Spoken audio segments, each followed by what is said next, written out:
Sziasztok! Én Sziszi vagyok, magyar mint idegen nyelvtanár, és ez itt a Hungarian with Sissi podcast magyarul tanulóknak. A mai epizódban megosztom veletek a gondolataimat arról, hogy szerintem mire való egy magántanár, és mire nem. Nagyon sokszor tapasztaltam, hogy valaki már évek óta jár magántanárhoz, és mégsem érez semmilyen változást, nem fejlődött szinte semmit, pedig heti 2 órája is van. A tanár is ideges, hogy nem jutnak egyről a 2-re, és a diák is, aki már egy csomó pénzt fizetett, és 1 év után sem tud összerakni egy mondatot egyedül. Miért lehet ez? Erről fogok beszélni ebben az epizódban. És a podcast végén lesz egy nagy bejelentésem egy új szolgáltatásról, ami szeptemberben fog indulni. Már 3 éve nem tartok magánórákat, úgyhogy ha érdekel, hogy milyen formában lehet velem együtt dolgozni személyesen szeptembertől, akkor nézd végig, vagy hallgass végig ezt a részt. This podcast was made possible thanks to our Patreon community. By joining us, you can access the podcast transcripts and other materials and services for improving your Hungarian. If you want to join us, go to patreon.com/HungarianWithSissi. Szerintem a konkrét probléma azzal van, amikor nincs fejlődés, hogy se a tanár, se a diák nincs tisztában a saját szerepével, hogy az egész tanulási folyamatban neki mi a konkrét feladata. Nem lehet, és nem is kell hibáztatni senkit, és nem is célom az oktatási rendszeren kívül, mert azt mindig nagyon szívesen hibáztatom, és sokkal több negatívumot látok benne, mint pozitívumot. Viszont az természetes, hogy mindenki azt próbálja csinálni, amit addig látott életében. A diáknak az a komfortzónája, amit az iskolában tapasztalt 10-15 éven keresztül, megszokta, hogy az hogy működik. Akkor is, ha nem szereti, vagy nem működik neki már évek óta, akkor is az agyának azt kényelmes, hogy ott egy tanár, aki mond valamit, ő pedig jegyzetel. Együtt olvasnak szövegeket, együtt csinálnak munkafüzeti feladatokat, beszélgetnek, és beszélgetés közben a tanár felírja a diák hibáit. A tanár is megszokta, hogy ezt csinálja. Ugye ő is járt iskolába 12 évig, aztán az egyetemen is ezt tanították neki, tanárszakon még 4-5 évig, hogy óratervet kell írni, hogy kell felkészülni az órájára, hogy kell feladatlapot készíteni, és hogy kell nyelvtant magyarázni. Amit nem tanult meg a diák, az, hogy kell önállóan tanulni, és amit nem tanult meg a tanár, az, hogy kell megtanítani a diákot önállóan tanulni. Én azt érzem, hogy mindketten a másiktól várnak valami csodát, amiről senki sem tudja, hogy mi az. A tanár nem érti, hogy a diák miért nem tud többet, miközben ő mindig becsületesen felkészül az órára, óratervet készít, és érdekes feladatokat hoz. A diák nem érti, hogy miért nem tud beszélni még mindig, mikor már 2 éve mindig ott van a magánórán, és csinálja, amit a tanár mond. Én úgy látom, hogy a nagy csoda, amiről senki nem tudja, hogy mi az, és amire mindenki vár, az, hogy meg kell tanulni, önállóan tanulni. Kész. Szerintem ez ennyire egyszerű.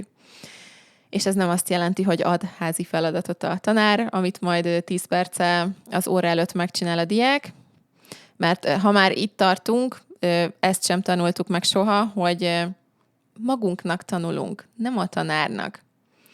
Sokat mondták az iskolában, emlékszem, amikor diák voltam, rengeteg tanártól hallottam ezt, hogy magadnak tanulsz, nem nekem. Hát nem volt igaz. Mindannyian nekik tanultunk, és kiszolgáltuk a rendszert. A dolgozatra készültünk, a vizsgára készültünk. Mikor készültünk az életre? Soha. A tanár véleményét kellett megtanulni a versről is, az esszéhez, és ha az én véleményem nem tetszett neki, akkor kevesebb pontot adott. 15 év alatt talán egyszer fordult velem elő, hogy egy tanár megkérdezte tőlem, hogy miből szeretnék előadást tartani. Miből szeretnék, nem tudom, posztert készíteni, vagy bármi kreatív feladatot csinálni. Gondolkozni, személyes célokat megfogalmazni, hogy nekem mi jó, engem mi érdekel, nekem mire van szükségem, erre soha nem volt tér a közoktatásban. És persze már felnőttek vagyunk, mi döntjük el, hogy akarunk-e magántanárhoz járni, vagy nem, de ezek a dolgok mind annyira belénk vannak programozva már kiskorunktól kezdve, hogy hihetetlen. És észre sem vesszük. Egész életünkben várjuk, hogy a tanár majd mond valamit, amit meg kell csinálni. Az a legfontosabb, hogy ő mit gondol a munkánkról. Nem is tanultuk meg saját magunkat értékelni, pedig mennyivel hasznosabb lenne, nem? Na de beszéljünk arról, hogy mi a konkrét szerepe szerintem egy magántanárnak, mert természetesen abszolút jó, király, ha van, de tudni kell jól használni a magánórát. Én erre szeretek annyira egyszerűen gondolni, hogy mi az, amihez kellek én, mint tanár. Mi az, amit nélkülem nem tud megcsinálni a diák. Az az én feladatom. Tud nélkülem olvasni a diák? Tud. Tud szótárazni? Tud. Tud listeninget csinálni? Tud. Tud munkafüzeti feladatokat töltögetni? Igen. A nyelvtani magyarázatot is el tudja olvasni, elég sok mindenre lehet találni. Magyarul is, angolul is, más nyelven is. Nem kell hozzá feltétlenül tanár, hogy elmagyarázzon minden nyelvtant. Mi lenne akkor a magántanár feladata?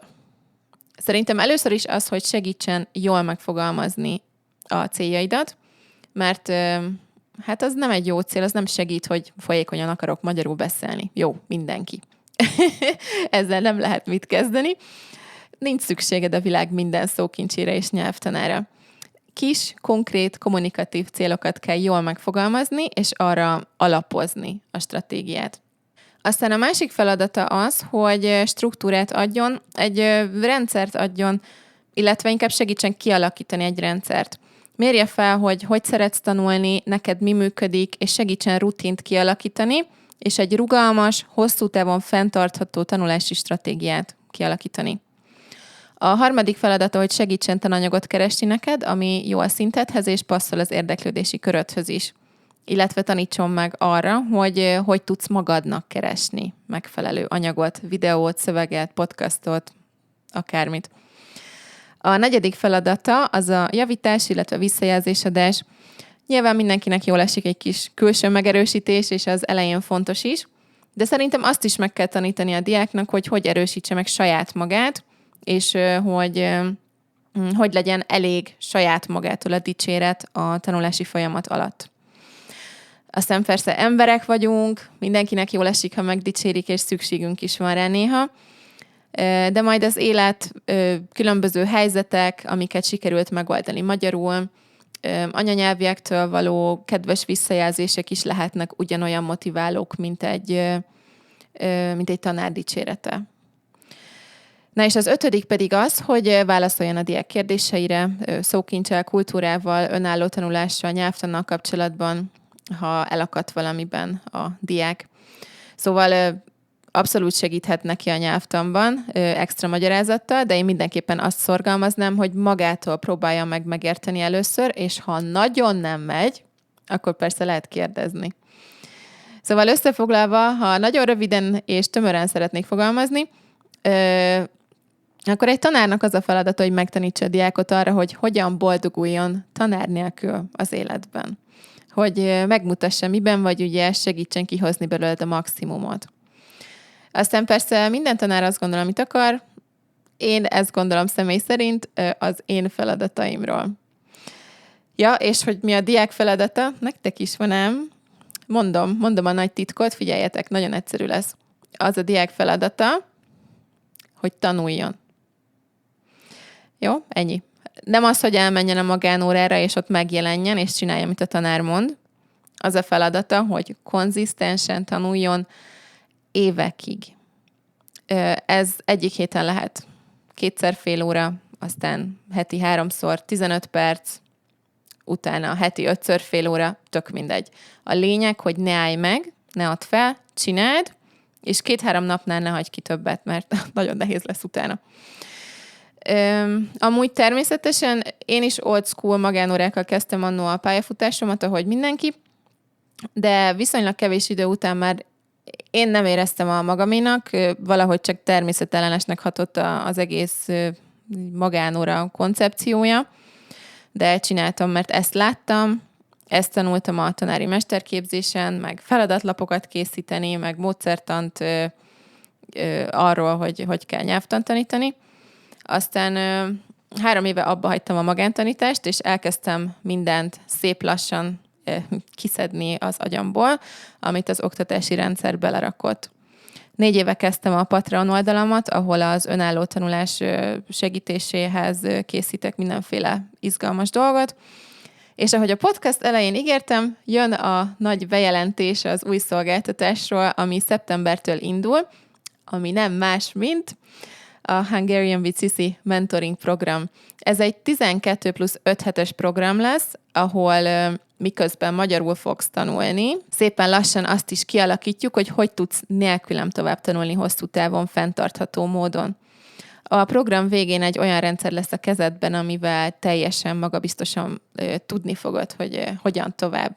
Nem az lesz, mint amikor a magántanárod már nem akar, vagy nem tud tovább órákat vállalni, hogy ott állsz, hogy jó, hát nincs magyar óra, hát akkor nem tanulok, vagy keresek másik tanárt. A mentoring programban egyszerre fogsz magyarul tanulni, és egy jól működő rendszert kiépíteni magadnak a segítségemmel. A programra összesen 3 mentorátot tudok fogadni, mivel napi szinten fogok foglalkozni mindenkivel, és szeretnék 100%-ot adni mindenkinek. Ennél több embert nem tudok vállalni, mivel más munkáim is vannak ezen kívül. Ezt csak azért mondom, hogyha valakinek ez nagyon jól hangzik, és szeretne részt venni, akkor jelentkezzen minél hamarabb, mert összesen 3 hely lesz. A jelentkezést augusztus 16-án pénteken fogom megnyitni Patreonon.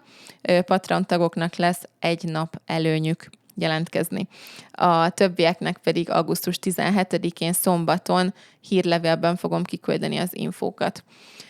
Ha nem szeretnél lemaradni róla, akkor iratkozz fel az e-mail listára, a leírásban megtalálod a linket.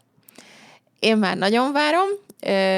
3 magyarul tanulóval már teszteltem a programot nyáron, és borzasztóan élveztem, és elég jók voltak a visszajelzések is.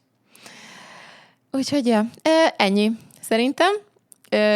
Köszi, hogy itt voltál. Nem sokára találkozunk a következő részben. Addig is további szép napot.